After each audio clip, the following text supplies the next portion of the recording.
할렐루야. 주님의 평강이 우리 성도님들에게 가득하기를 축복합니다. 우리 앞뒤 좌우로 인사합시다. 은혜의 밤 되십시오. 예, 하나님 베풀어 주신 귀한 은혜를 풍성히 누릴 수 있기를 축복합니다. 오늘 말씀의 제목은 자기 백성을 돌보시는 하나님입니다. 여러분, 제가 혹시 그 예전에 소개했던 여러분들 중 가운데에서 코리템 붐이라는 분을 한번 소개해 드린 적이 있는데 여러분 기억나십니까? 2차 세계대전 동안에 이분의 가족이 이제 유대인들을 숨겨줬다라는 그 죄 때문에 이제 라벤스 브리크라는 강제 수용소에 보내어졌다라고 그렇게 제가 이분의 일화를 한번 소개해드린 적이 있는데요. 그때 일화를 한 가지 더 또 여러분에게 좀 소개해드리려고 합니다. 코리와 그녀의 여동생 베치는 수용소의 그 열악한 환경 가운데에서도 성경을 읽고 또 기도회를 하면서 또 함께 믿음으로 그 어려운 시기들을 잘 이겨내려고 그렇게 했습니다. 그런데 그들이 참 힘들었던 한 부분이 있었대요. 그게 뭐냐니까 벼룩 때문에 너무 힘들었대요. 특별히 코리와 베치가 수용된 막사에는요, 다른 막사들보다 벼룩이 더 들끓었다라고 합니다. 그래서 코리가 벼룩 때문에 힘들어하는 그 모습을 보고 베치가 코리를 향해서 이렇게 이야기했대요. 오히려 하나님의 뜻을 믿고 벼룩조차 우리 함께 감사하자라고 그렇게 언니에게 그렇게 권면을 했다고 합니다. 여러분 한번 생각해 보세요.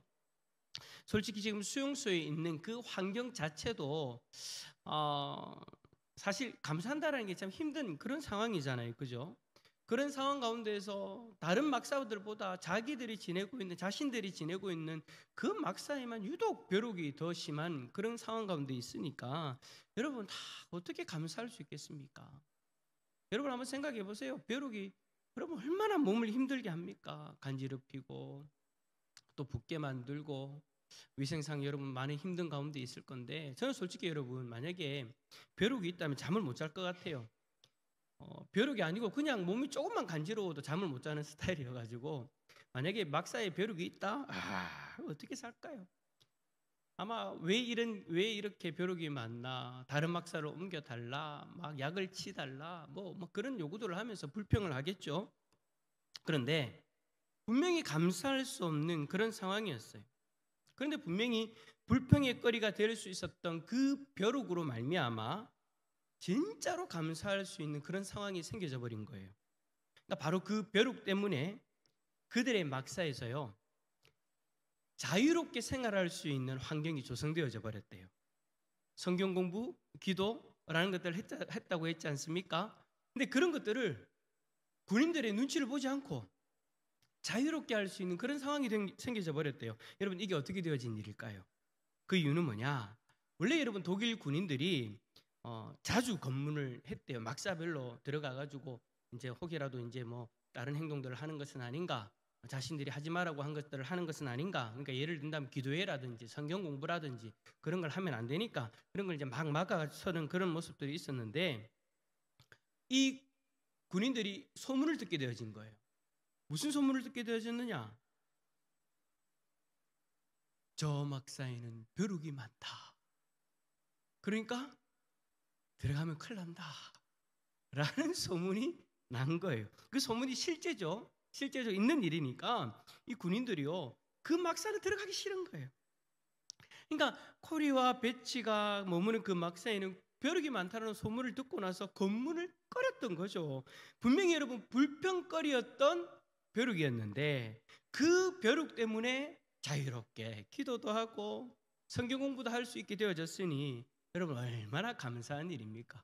분명히 불평거리였는데 어느 순간 그 벼룩이 감사의 제목이 되어져 버린 거예요. 저는 여러분 이 일화를 딱 듣고 나서 우리 하나님의 돌보심은 우리의 생각을 뛰어넘는구나. 이게 도대체 어떻게 하나님의 돌보심이 되어질 수 있을까 싶은 그런 상황인데, 그 이유가 하나님의 돌보심이 되어져 버리는, 분명히 불평거리가 될 수 있는 그 상황이 알고 보니까 하나님의 돌보심의 손길이었다라는 것이죠. 그래요 여러분, 하나님의 돌보심은 참 우리의 생각과 우리의 예측을 뛰어넘는 그런 모습인 것 같습니다. 우리는 여러분, 우리가 하나님의 돌보심을 생각할 때 내가 생각하는 그 방법 속에서, 내가 원하는 어떤 그런 모습들 속에서 하나님의 돌보심을 기대하잖아요. 그러니까 하나님이 나를 돌보신다면 이 일은 이렇게 되어져야 돼. 하나님이 나를 돌보신다면 이 일은 반드시 그렇게 되어져야 돼 라고 생각하고 있다가 만약 그렇게 되어지지 않으면 우리는 하나님을 향해서 나를 돌보시지 않는 것처럼 그렇게 실망하고 낙심할 때가 있잖아요. 솔직히 여러분, 룻기에 나오는 나오미의 가정도 여러분 마찬가지였어요. 나오미의 남편인 엘리멜렉은 자신이 살던 베들레헴에 흉년이 들어가지고 모압 지방으로 피신을 갔잖아요. 그곳에 가면 잘 풀릴 줄 알고 그렇게 갔던 거죠. 그런데 우리가 지난 금요일에 살펴봤던 것처럼 자신의 생각대로 흘러가지 않았죠. 오히려 자신들이 그 땅에서 평안해질 줄 알았는데, 그 땅 가운데서 자신이 원하는 대로 좀 이제는 살기 좋을 줄 알았는데 오히려 엘리멜렉 자신이 죽어버립니다. 그리고 두 아들도 이 세상을 떠납니다. 이제 나오미 홀로 남겨졌어요. 그 나오미가 여러분 하나님을 향해서 아무리 불평을 쏟아놓는다고 한들 여러분 누가 뭐라고 할 수 있겠습니까? 남편도 잃어요. 두 아들들도 다 잃었어요. 그의 인생에 있어서 여러분 참 하나님의 돌보심은 없는 것 같이 보이잖아요. 마치 우리가 이 땅 가운데 살아갈 때에 우리가 생각지도 못했던 그런 고난들을 경험할 때 도무지 여러분 그냥 사소하게 있을 수 있는 그런 일들 말고 정말 좀 큰 충격을 줄 수 있는 그런 일들 말입니다. 그런 일들이 닥쳤을 때 하나님의 돌보심은 없는 것 같은, 성경은 하나님 돌보신다고 약속하셨는데 그 하나님이 돌보심이 어디 있냐라고 그렇게 이야기할 수 있는 그런 상황들이 있을 수 있다라는 것이죠. 만약에 여러분 하나님의 돌보심이 있었다면, 인간적인 생각에 만약에 하나님의 돌보심이 있었다면 그럼 여러분 모압 땅에서 잘 정착해가지고 성공하는 인생 살아야 되는 것 아니겠습니까? 그냥 그렇게 성공한 인생을 살아야 자기들이 계획한 대로 그렇게 되어져야 우리는 하나님의 돌보심이 있었다라고 그렇게 고백을 하잖아요. 그런데 여러분 여기 이 스토리에서 우리가 잊지 말아야 될 중요한 점이 한 가지 있죠. 그게 뭐냐? 엘리멜렉이 모압 땅에 갈 때에 하나님의 뜻을 구하고 하나님의 뜻대로 순종해서 간 것이 아니더라는 거예요. 그는 철저하게 여러분 눈에 보이는 그 이익이 있는 곳을 향해서 나아갔어요. 성경은 여러분 아주 단순하게 기록합니다. 그 땅에 흉년이 들어서 엘리멜렉은 모압 땅으로 갔다. 흉년이란 그 고통을 피하기 위해서 모압 땅으로 갔다. 그곳에 하나님 뜻이 있는 것도 아니고 그 흉년이든 그 베들레헴에서 그 흉년을 하나님을 의지하면서 이겨내려고 하는 그런 모습들도 없고 그냥 단순하게 흉년이 들어서 살기 힘드니까 모압 땅으로 갔다. 철저하게 여러분 그 단순한 문장 속에서 우리가 알 수 있는 것은 그 모든 발걸음 가운데에 중심이 되어졌던 것은 자신의 뜻이었고 자신의 뜻대로 하면 잘 살 줄 알았다라는 거예요. 엘리멜렉뿐만 아니라 그 아내 나오미도 마찬가지였죠. 남편이 죽으니까 자신의 가정을 보호하기 위해서 두 아들을 모압 여인들과 결혼하게 했다고 했잖아요. 왜요? 모압 땅에서 모압 사람들과 함께 살기 위해서는 자기들을 보호해야 되는 거예요. 그 보호할 수 있는 방편이 뭐예요? 그 땅의 여인들과 결혼해서 그 모압의 가족들과 혈연 관계가 되어지면 안전할 거라고 생각했으니까. 그러면 좀 자기들이 생각하는 대로 계획했던 대로 그 땅에 잘 정착할 수 있다라고 생각했으니까. 그러니까 여러분 이 가정은 하나님 앞에서 하나님이 기뻐하시는 삶이 무엇일까를 고민하고 행동하기보다 철저하게 상황에 따라서 자기들에게 닥쳐진 그 일에 따라서 환경에 따라서 자신의 옳은 대로 자신들의 뜻에 옳은 대로 행하였던 거예요. 그런데 참 안타깝게도 엘리멜렉이 자신의 이름이 하나님은 왕이시다였는데 그 이름대로 하나님을 왕으로 인정하고 그 하나님을 의지하는 모습은 보여주지 않았던 거죠. 그런데 여러분 이러한 삶인데도 불구하고 자신의 삶에 문제가 생기면 우리는 대부분 뭐라고 이야기합니까? 앞에서 이야기했던 것처럼 하나님은 나를 돌보시지 않는다. 분명히 자신들이 선택한 것이고 하나님의 뜻과는 상관없이 그 상황에 따라서 그냥 대처한 거예요. 그 속에서 하나님 뜻이 무엇인지는 바라보지 않고 하나님을 의지하려고도 하지 않았어요. 그냥 상황에 따라서 눈에 보이는 대로 좋은 대로 자신들의 뜻대로 그렇게 행했는데도 불구하고 그 속에 하나님의 뜻이 없으면, 아니 하나님의 돌보심이 없으면 불평을 하는 거죠. 내 뜻과 내 판단대로 행동했는데도 불구하고 일을 그르쳐서 어려워지면 하나님이 나를 돌보시지 않는다. 하나님이 나를 돌보시지 않았다. 하나님 어디에 계시냐? 하나님이 나를 돌보시는 건 맞냐? 라고 그렇게 불평하게 된다라는 거예요. 여러분 이거 참 어떨 때는 우리들의 삶 가운데 불쑥불쑥 나타나는 그런 모습이기도 하지 않습니까? 이 모습이 나오미 당시의 시대상이기도 했어요. 그러니까 나오미만 특출나게 그랬다가 아니라 엘리멜렉 가정만이 특출나게 그랬던 것이 아니라 그 시대가 그랬어요. 룻기의 시대가 여러분 무슨 시대라고 했습니까? 사사시대라고 했었죠. 사사시대에는 여러분 이스라엘 백성들이 대부분이 그랬어요. 왜? 하나님을 알지 못하는 세대였으니까. 자신들의 죄로 말미암아 고난이 다가왔는데도 불구하고 그들은요 하나님을 의지하지 않아요. 하나님을 향해서 불평을 합니다. 마치 하나님이 자신들을 돌보시지 않는 것처럼 말하고 우상을 섬겨요.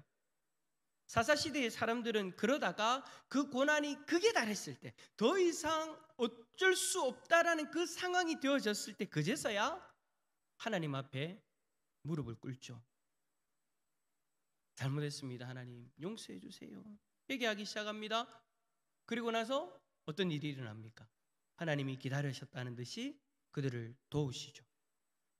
아마도 여러분 오늘 6절의 말씀이 그 순간이었던 것 같아요. 자, 왜 그렇게 생각하는 걸까요? 자, 우리 6절 말씀 한번 읽어볼까요? 6절 말씀 한번 더 읽어봅시다. 6절입니다. 시작. 그 여인이 모압 지방에서 여호와께서 자기 백성을 돌보시사 그들에게 양식을 주셨다 함을 듣고 이에 두 며느리와 함께 일어나 모압 지방에서 돌아오려 하여. 아멘. 남편과 두 아들이 죽고 나오미 자신과 두 자부가 남았을 때에, 두 며느리들만 남았을 때 모압 지방에 있던 나오미에게 고향에 관한 소식이 들려옵니다. 여호와께서 자기 백성을 돌보시사 그들에게 양식을 주셨다. 그러니까 여러분 사사시대의 그 사이클, 그러니까 흉년으로 인하여서 아니면 이웃 나라들로 인하여서 고통을 받다가 그 이스라엘이 하나님 앞에서 그 문제를 해결받았다라는 거예요.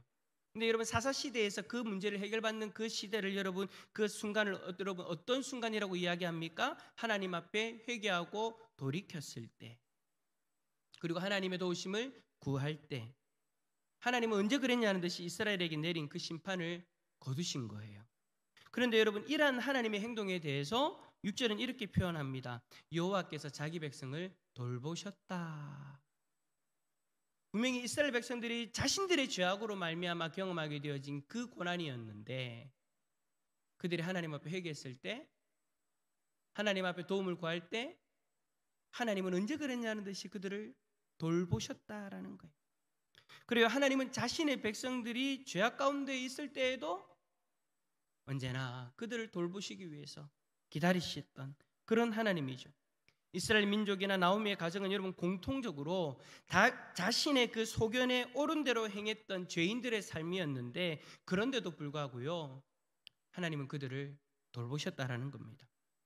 물론 그들이 느끼기에는 하나님의 돌보심은 보이지 않았을 수도 있습니다. 왜냐? 그 순간 그들이 경험하는 그 모든 일들이 고통이었기 때문이에요. 하지만 여러분 그럼에도 불구하고 그 가운데 하나님이 돌보심이 있었다라고 말하는 이유가 뭡니까? 그 고통에는 분명한 하나님의 뜻이 담겨져 있었기 때문이에요. 하나님이 그들에게 고통을 주신 이유는 그들을 멸망시키기 위한 목적이 아니라, 그들을 버리기 위한 목적이 아니라, 그 고통으로 말미암아 그들이 돌이켜서 하나님의 백성의 모습으로 온전히 회복되어질 수 있도록 하시는 것, 그것이 여러분 그 고통 속에 담겨져 있는 하나님의 뜻이었죠. 그래서 만약에 그들이 회개하고 돌이킨다면 하나님은 언제든지 그 고통을 그들에게서 떠나게 만드시는 분이셨다라는 거예요. 실제로 그랬고요. 그래서 그 땅의 흉년이 사라진 거예요. 그들이 회개할 때, 즉각적으로 그 고통스러운 일을 사라지게 하셨다라는 이 일은요, 결국 여러분 하나님은 그들을 떠나지 않았다라는 그 이야기인 거죠. 하나님은 그들이 여러분 죄악 가운데에서 고통받고 있는 그 순간에도 돌보고 계셨던 거예요. 뭐를 통해서? 고통을 통해서. 와, 목사님, 고통이 어떻게 하나님의 돌보시는 손길이 되어질 수 있습니까? 아니요, 그 속에 뭐가 담겨져 있다고요? 하나님의 뜻이 담겨져 있다고. 그 고통 때문이라도 다시금 하나님 앞에 돌아온다면 그 순간만을 하나님이 기다리고 계시는 거예요. 그리고 그 고통이라는 도구를 사용해서 하나님이 이스라엘 백성들을 돌보셨던 거예요. 만약에 여러분 하나님이 돌보시지 않았다면, 만약에 하나님이 그들을 버리는 분이셨다면, 아무리 여러분 그들이 회개한들 그들의 문제는요 해결되지 않았을 거예요. 왜요? 이미 버림받았기 때문이에요. 버림받은 존재는요 더 이상 여러분 상관없는 존재들하는 이야기예요. 버림받은 존재가 여러분 회개한들 여러분 무슨 소용이 있겠습니까? 이미 버린 인생 왜 하나님이 도와줍니까? 하나님이 왜 회복시켜 줍니까? 그럴 필요, 그럴 의무 없는 거예요. 여기서 여러분 잘 생각하셔야 되는 거는 우리가 바라봤을 때의 하나님의 의무를 얘기하는 거예요. 하나님은 여러분 하나님의 백성이라고 하나님께서 예정하신 이가 그렇게 여러분 죄악 가운데 있을 때 여전히 하나님은 그를 버리지 아니하시고 그들과 함께 하십니다. 우리 쪽에서 느낄 때에 하나님이 버렸다라고 느껴진다는 것은 여러분 그 고통이 그만큼 크다라는 것을 반증하는 것이겠죠. 그런데 여러분 우리 인간관계에서 그런 거잖아요. 이미 여러분 버린 인생 누가 돌아봅니까?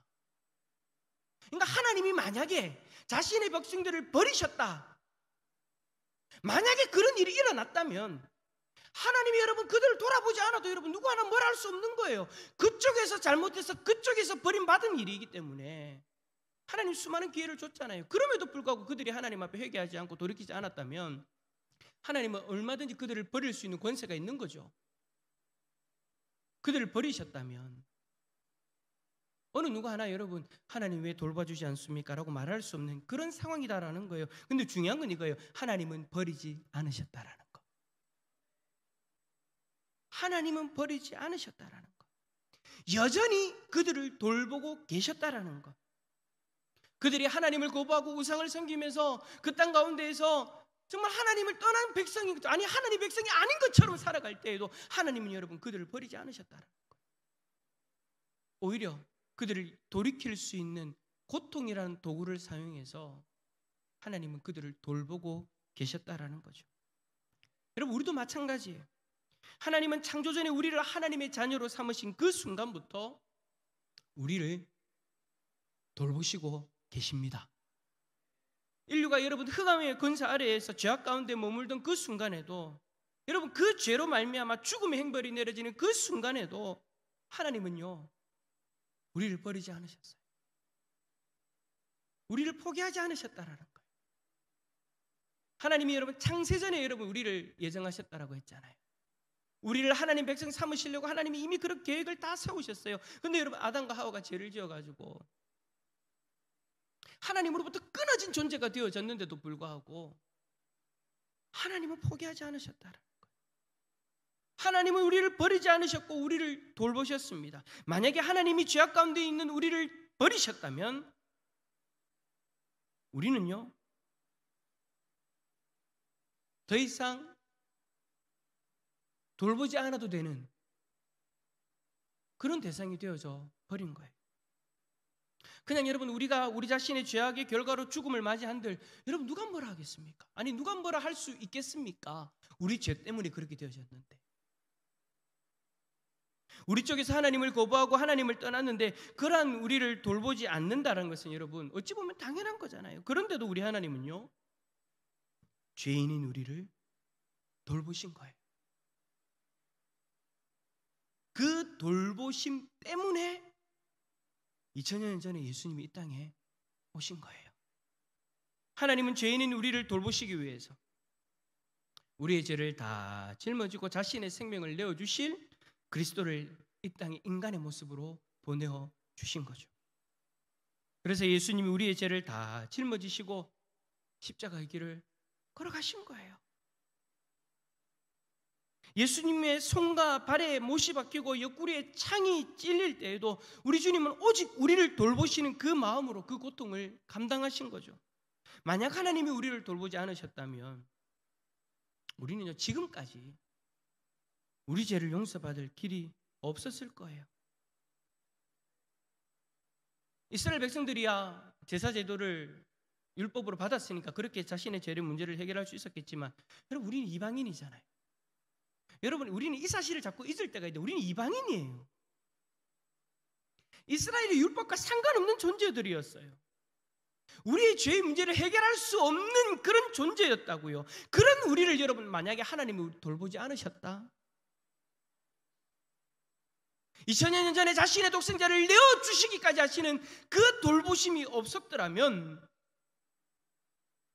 우리는 우리의 죄를 용서받을 길이 없었을 거예요. 거기다가 이방인은 우리가 어찌 여러분 2000년 전에 이 땅에 오신 예수님을 나의 구원자로 고백할 수 있겠습니까? 하나님이 돌보심이 없었다면 여러분 2000년 전이에요. 여러분, 이게 감각적으로 여러분 계산이 되십니까? 30년, 40년도 길어 보이는데 2000여 년 전에 이 땅에 오신 예수님이에요. 그 예수님을 지금 여러분 이 땅에서 우리가 믿고 있다니까요. 이방인인 우리가 2000여 년 전에 우리의 땅도 아니고 다른 땅에서 태어난 그분을 여러분 어떻게 나의 구원자로 여러분 고백할 수 있겠습니까? 그럴 확률이 여러분 과연 얼마나 되겠습니까? 아니, 그분이 그 땅에서 십자가를 졌는지 뭘 했는지 여러분 우리가 어떻게 알 수 있겠습니까? 예수님이 여러분 우리의 조상도 아니고 이 땅 대한민국에 태어난 2000여 년 전에 우리의 조상도 아니고 저 멀리 중동의 어느 작은 그 한 나라에서 태어난 이를 내가 나의 구원자로 믿는다? 여러분, 세상적인 관점으로 이럴 확률이 여러분 도대체 몇 프로나 될까요? 이거는 솔직히 여러분 우리의 입장에서는요 불가능한 일이에요. 불가능한 일이에요. 그런데도 우리가 이 자리에 있을 수 있는 이유는 뭡니까?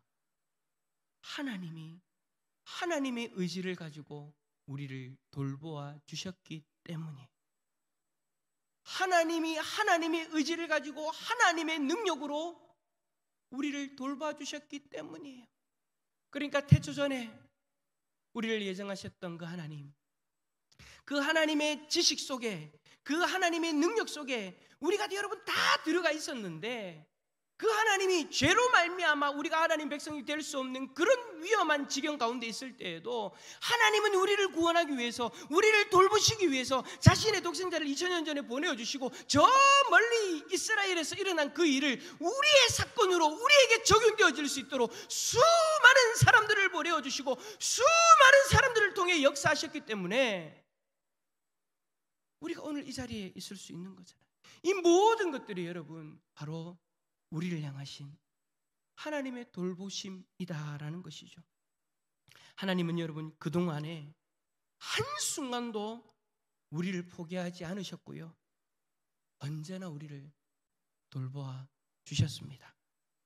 그러니 여러분 우리는요 이러한 하나님의 돌보심을 매 순간마다 기억하고 인정할 수 있어야 되겠죠. 우리가 여러분 이 자리에 믿음으로 있다는 그것 자체가 하나님이 나를 돌보신다라는 증거이니까 우리는 여러분 그 하나님의 돌보심 앞에서 감사해야 되는 거예요. 지금 우리 앞에 있는 닥쳐온 그 고난, 그 고통, 그 환난 때문에 하나님은 마치 나를 돌보지 않는 것처럼 여기면 안 된다라는 것이죠. 내가 지금 이 자리에 하나님 백성으로 있다면 여러분 우리는요 창세전부터 그리고 2000여 년 전에, 아니 지금 이 순간에도 하나님의 돌보심의 대상으로서 늘 하나님의 돌보심으로 살아가는 존재로 있다라는 것 여러분 잊지 마시기를 바랍니다. 근데 여러분 우리는 자꾸 이걸 잊어버려요.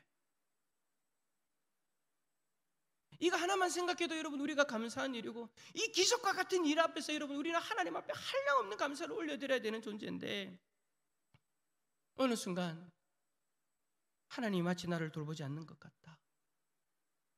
왜요? 앞에서 이야기했던 것처럼 내 기대대로 내 일이 되지 않을 때, 하나님이 나를 돌보신다면 이 일은 이렇게 되어져야 돼. 하나님이 우리 가정을 돌보신다면 이 일은 이렇게 되어져야 돼. 내가 기대하는 대로 되지 않으면 우리는 그렇게 여기는 거예요. 하나님이 나를 돌보시지 않는 것 같다.